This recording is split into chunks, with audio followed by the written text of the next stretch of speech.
What's up YouTube, I'm Mike, and today I'm coming back to you with another Bob Does Steroids video. This is going to be a little in-between video to lead us into the next progress update, which is going to have a bunch of more interesting information. What I want to talk to you about briefly today is a little experiment that Bob has been running during his most recent trend cycle. So for some reason, around the 9-week mark of the trend cycles that Bob has run in the past using Tren E, again, just to recap, Bob is running 500 milligrams of Test E and 380, close to 400 milligrams of Tren E. He's at about the 10-week mark now, maybe going to 11, I can't remember. But nevertheless, for some unknowable reason, every cycle around the 8-9 week mark, Bob has started experiencing some pretty profound depression. It's almost like he gets this place where he's really struggling to take any pleasure with anything in life. His relationship seems to suffer, and there's a lot of moving parts to this, but regardless, there does seem to be a trend that about that period of time into a cycle, Bob starts to struggle a little bit. I talked about that in a previous video about the existential crisis that Bob, may be going through. And so he decided to deploy something a little bit different to see if it would alleviate some of what he suspects are trend-induced side effects.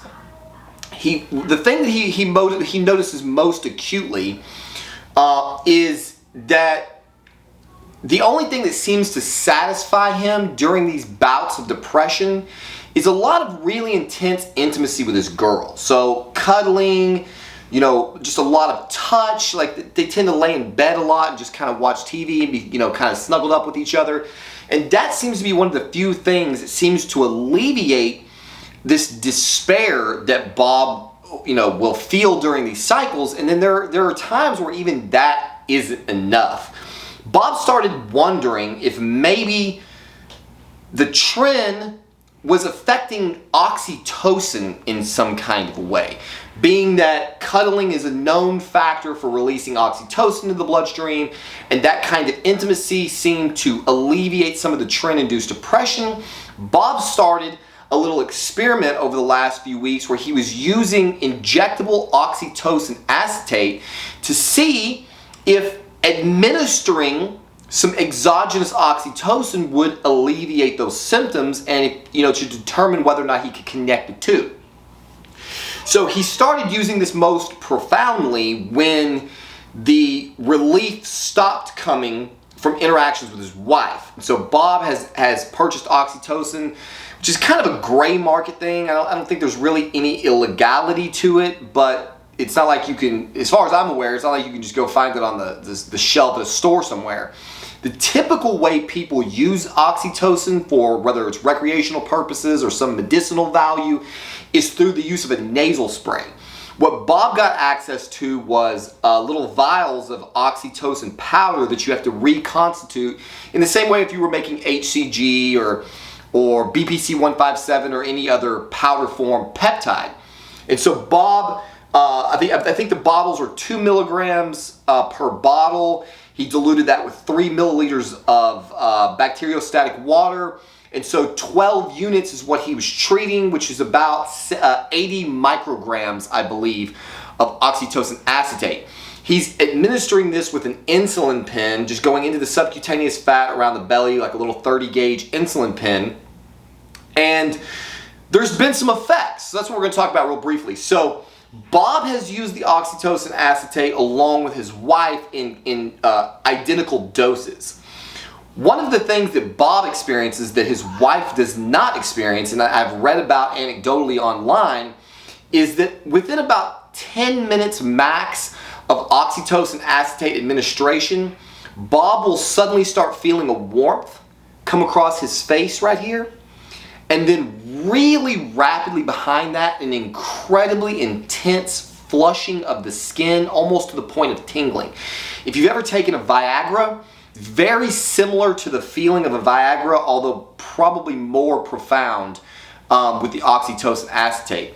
it causes his entire face and entire upper portion of his torso to become very, very red and almost warm to the touch.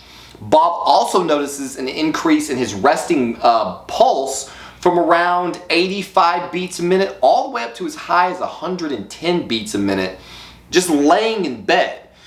It's not the most welcome set of circumstances. Like, the flush is not terribly comfortable. There's kind of a rush, but not a euphoric rush at all. So you've got increased or elevated, not blood pressure, elevated pulse, resting pulse, then the flushing skin, and this lasts, 15 to 30 minutes, and then it just kind of slowly subsides. Bob's wife has exactly 0 side effects from the administration of this, I don't know if it's a hormone, peptide, neurochemical, I can't remember. Regardless, to listen to her tell it, she would not even know that she'd taken it. What they originally used this for many months ago was to see how it would affect their sex life.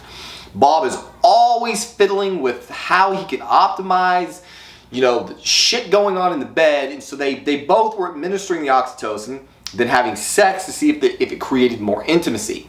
Both parties, Bob and his wife, reported some level of intense intimacy type feelings, but nothing incredibly profound.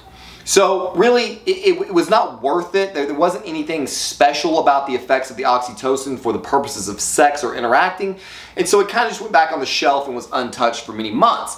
Until Bob got into this deep depression, he thought, fuck it, what could hurt? And he starts pinning a little bit of oxytocin a couple of times a day to see if he could elevate his mood. And what he found, interestingly enough, was that yes, it did in fact work. This was backed up by Bob's wife, who was very, very concerned for his psychological well-being at the time. Basically what would happen was Bob would kind of just spiral into like a darkness. He would get really depressed. He would start talking about how his relationship was unfulfilling, his job was unfulfilling, life was unfulfilling, just could not find any meaning or reason or purpose. And these negative thoughts would just sort of spiral out of control. And then he would pin the oxytocin, he would get the facial flushing and the elevated pulse, and then within 15, 20, maybe 30 minutes, all of a sudden he was having a really difficult time connecting with whatever the trigger was that seemed to be just pulling him down.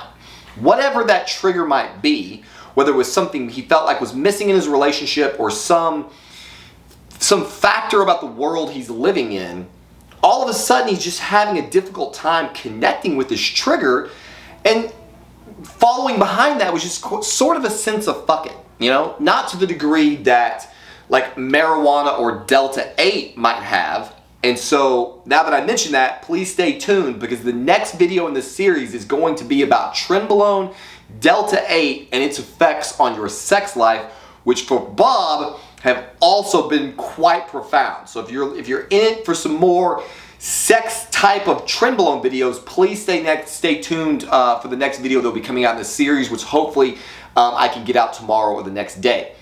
But to keep this short, because there's really not a lot of data, there's not a lot we can do from a scientific standpoint. All of this is just going to be anecdotal. I don't know of any way I could test anything to show on paper one thing versus another.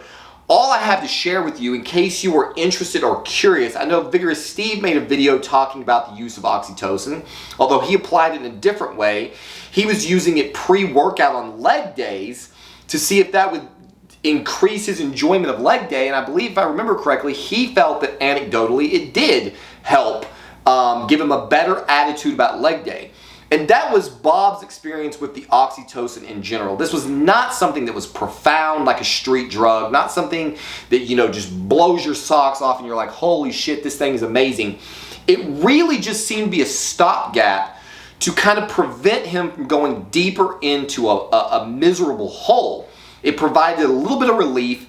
Basically, it was just taking the edge off of what was otherwise an uncomfortable, depressed state. And so that made it possible for him to interact with his wife on a healthier level.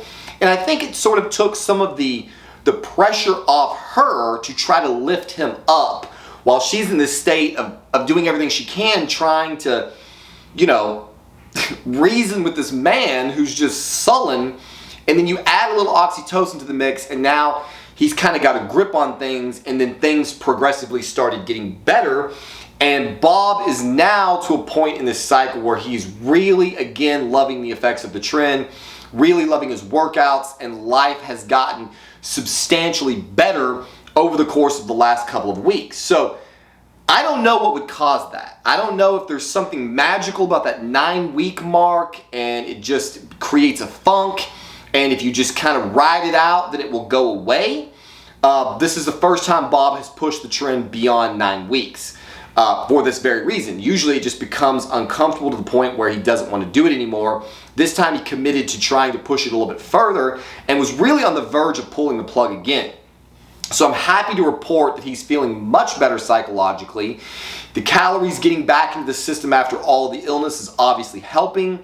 And then, like I said, for the video coming up next, really Bob's life from the start of the Oxytocin administration until now has really shifted gears, and things are in a better place than they've been for a very long time. Now, I'm not prepared to say that the Oxytocin caused that, because Bob has been deploying some other chemicals that are likely having the majority of those effects. Again, I'll save that for another video. So there you have it. Just thought I would share this little bit of information. I believe oxytocin is relatively easy to source. So I'd be interested in the comments section to see what, if any, experiences you all have had trying this again. And I should have prepared better. Is it neurotransmitter, hormone, fucking peptide? I don't know. This compound, for lack of a better word. Did you experience any flushing? Did it improve your libido or your enjoyment of sex? Did you try it with a partner? Anything that you have to share for this conversation. Oxytocin has become one of those things sort of like fucking CBD, where if you read the medical literature, it's being hailed as this fucking miracle cure. They're trying to give it to people on the autism spectrum. They're looking to give it for everything, you know? And that's what made me, and by proxy Bob, skeptical to begin with. Because anytime you point the finger at one substance and go, man, this fucking shit heals gout and erectile dysfunction and autism and fucking lupus, and it's like, hold up, come on, this is nonsense. Nothing works that way. But from, again, Bob's limited use of the compound, there definitely do seem to be some mood elevating effects. Definitely seems to be productive in maintaining the health of a relationship, and it does seem to lend to some amount of extra intimacy. Bob has tried both the dose of 80 micrograms and a lesser dose of close to 40, and had good results with both. Interestingly, the flushing does not seem to be dose dependent. Actually, the original reason that Bob tried the lesser dose was to see if maybe he could prevent the flushing by pinning 40 micrograms and then let that soak in and then pin another 40 to get to that 80 mark, and found out that that was not the case. The flushing was every bit as intense at 40 as it was 80. So lots of room for exploration. Hopefully more of you guys will experiment with this, see what effects it could possibly have, whether it's in your workout, your day-to-day life, your relationship, whatever. Obviously, the point of this channel, as I've mentioned quite a few times, is that I think it's fun to play with your body, to experiment with different things, to see what kind of ways you can enhance your life for the better, and hopefully that's something that this particular product will help us all do. So again, there you have it. Hopefully this has been informative at the very least, and as always, we will see you on the next one.